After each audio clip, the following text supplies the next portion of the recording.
আজ আমি একটা খুব কমন টপিকের ওপর ডিসকাশন করব, সেটা হচ্ছে ফ্র্যাকশনস। এই ফ্র্যাকশনস তোমরা খুব ছোট থেকেই এই টপিকটার সাথে পরিচিত, কিন্তু এই টপিকটা যদি খুব ভালো করে বেসিক্সটা না জানা হয় তাহলে পরবর্তীকালে যখন তোমরা হায়ার ক্লাসে উঠবে এবং এই ফ্র্যাকশন রিলেটেড তোমাদের আরও চ্যাপ্টার্সগুলো আসবে তখন তোমাদের অনেক ডিফিকাল্টি ফেস করতে হবে। তাই আমি আজকে যেখান থেকে শুরু করছি সেটা ধরে নাও একদম বেসিক থেকে, যে এটা হলে এই বেসিক্সটা ক্লিয়ার হয়ে গেলে তোমাদের অনেকটা ফাউন্ডেশনটা স্ট্রং হবে। তো ফ্র্যাকশনস মানে কি? ধরো তোমার কাছে এরকম একটা কেক আছে, এই পুরো কেকটা তোমাকে টিফিনে হয়তো মা দিয়েছেন। তো এবার তুমি কি করলে, তোমার বন্ধুরা তোমার কাছে ভাগ চাইলো, তুমি এটাকে ইকুয়াল সাপোজ 4টে পার্টে ভাগ করলে এবং তুমি একটা পার্ট খেলে আর বাকি 3টে পার্ট তোমার 3 বন্ধুর সাথে শেয়ার করলে। এবার প্রত্যেকে তোমরা তাহলে কতটা পেলে? তোমার গোটা কেকটাকে তুমি কত ভাগে ভাগ করেছো? 4 ভাগে। তাহলে প্রত্যেকে পেলে 4 ভাগের 1 ভাগ করে, মানে তুমি খেলে 1/4, তোমার এই বন্ধু পেল 1/4, আর এক বন্ধু পেল 1/4, আর আরেকজন পেল 1/4। তোমরা সবাই মিলে 1/4 করে পেয়েছো। এবার হলো কি, পরের দিনকে তুমি এরকম আবার একটা কেক নিয়ে গেছো। তো এবার তুমি আবার যখন টিফিন পিরিয়ডে তুমি বসেছো তোমার টিফিন নিয়ে, তখন তোমার সেই বন্ধুরা আবার এসছে। এবার তখন তুমি বললে, কালকেই তো আমি তোদের সবাইকে ইকুয়ালি দিয়েছি, আজকে আমি দেবো না এতটা, আমি এতটা খাচ্ছি আর তোরা এইটুকুনির মধ্যে ভাগ করে খা। এবার বাকি 3জন এইটুকুনি করে পেল। এই ক্ষেত্রে তুমি কি বলতে পারো, যদিও এখানেও 4টে ভাগ হয়েছে, দেখো কীরকম 4টে ভাগ, আমি 3টে কালার দিয়ে করি, একটা পেন্সিল দিয়ে একটা তো আমি শেড করে দিয়েছি। এবার ধরো একটা এরকম ভাগ হলো, একটা এই ভাগ হলো, আর একটা এই ভাগ হলো।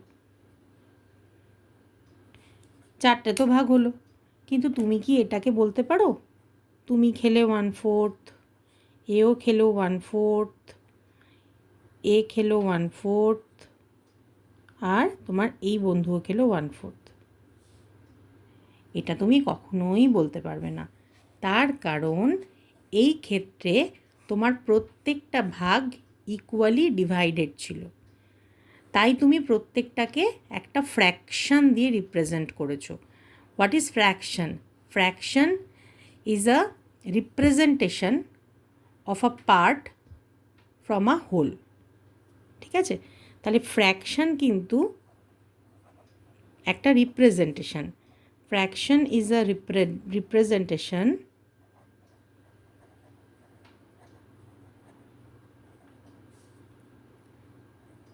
of a part from a whole. তাহলে আমি দেখলাম যে এই জিনিসটাকে তুমি যদিও 4টে ভাগ করেছো, কিন্তু যেহেতু 4টে পার্ট ইকুয়াল নয়, তাহলে this is not considered two be a fraction. কিন্তু এইখানে তুমি এক একটা পার্টকে এক একটা ফ্র্যাকশন বলতে পারো, because they are equally divided. তাহলে প্রাইমারিলি আমি কি কন্ডিশন পেলাম? Whole has to be divided, the whole has to be divided into equal parts. এটা না হলে কিন্তু তুমি কোনো ফ্র্যাকশনাল রিপ্রেজেন্টেশন করতে পারবে না। আর আমি কি ফাইন্ডিং পেলাম? সেটা হচ্ছে যে একটা ফ্র্যাকশনকে লেখার জন্য আমার 2টো পার্ট লাগে, অর্থাৎ যতটা পার্ট আমি কনসিডার করছি আর যতগুলো ইকুয়াল পার্টে আমি ভাগ করেছি। তার মানে ফ্র্যাকশনকে রিপ্রেজেন্টেশন কী করে করব? রিপ্রেজেন্টেশন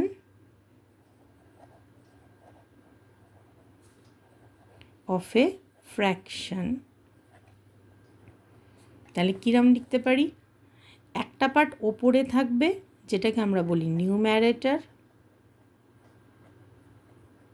আর একটা পার্ট নিচে থাকবে যেটাকে আমরা বলি ডিনোমিনেটর। এই ডিনোমিনেটরটা বেসিক্যালি তোমাকে ইন্ডিকেট করবে যে তোমার হোল অ্যাকচুয়ালি কটা ভাগে ভাগ করা হয়েছে। তাহলে denominator shows the parts in which the whole has been divided.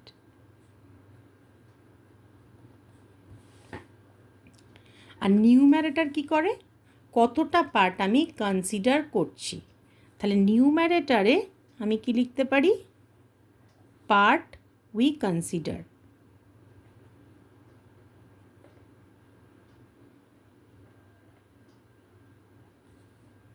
আর এই ফ্র্যাকশনকে রিপ্রেজেন্ট করতে গেলে নিউম্যারেটর বাই ডিনোমিনেটর করে করতে হয়। তাহলে এই যে আমি বললাম তোমাদেরকে এই এক্সাম্পলটা থেকে যে 1/4, তাহলে 1/4 যদি একটা ফ্র্যাকশন আমরা লিখি, তার অ্যাকচুয়াল মিনিং কি দাঁড়ালো? 1/4 মানে হচ্ছে 1 পার্ট ফ্রম 4 ইকুয়াল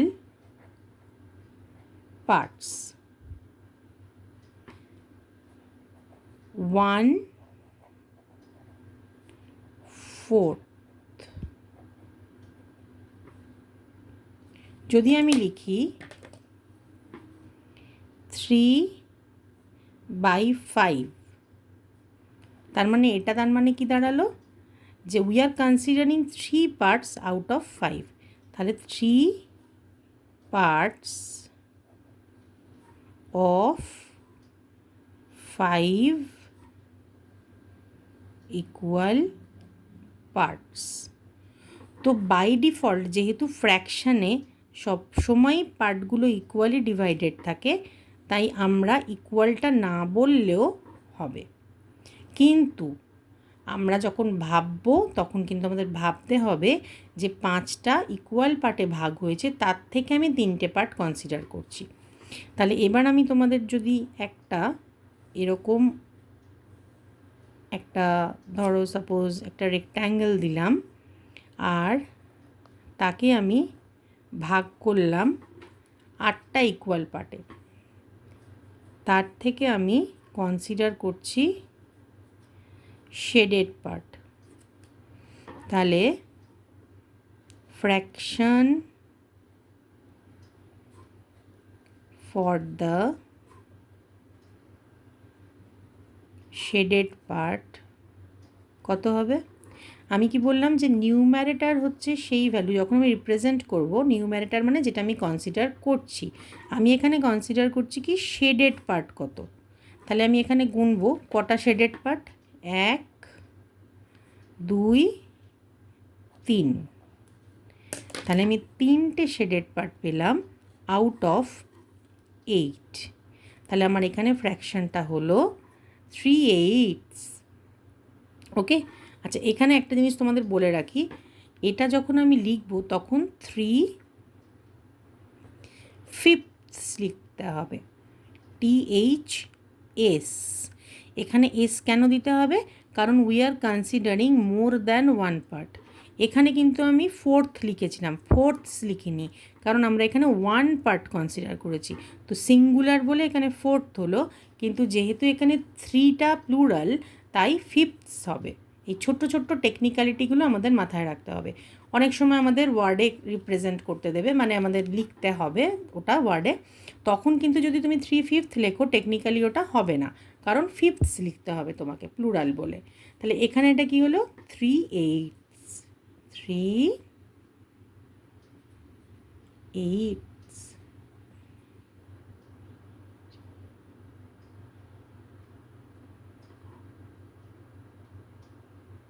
ঠিক আছে, এখানেও প্লুরাল হলো। এবার আমি যদি বলি তোমাকে fraction of unshaded part, fraction for unshaded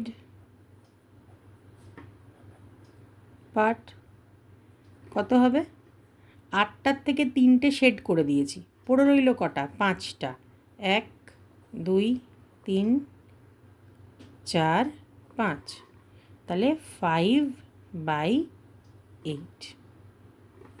ওকে, এটা তখনই লিখতে পারবো, বারবার বলছি, যদি ফ্র্যাকশন, যদি আমি পার্টগুলোকে ইকুয়ালি ডিভাইড করি।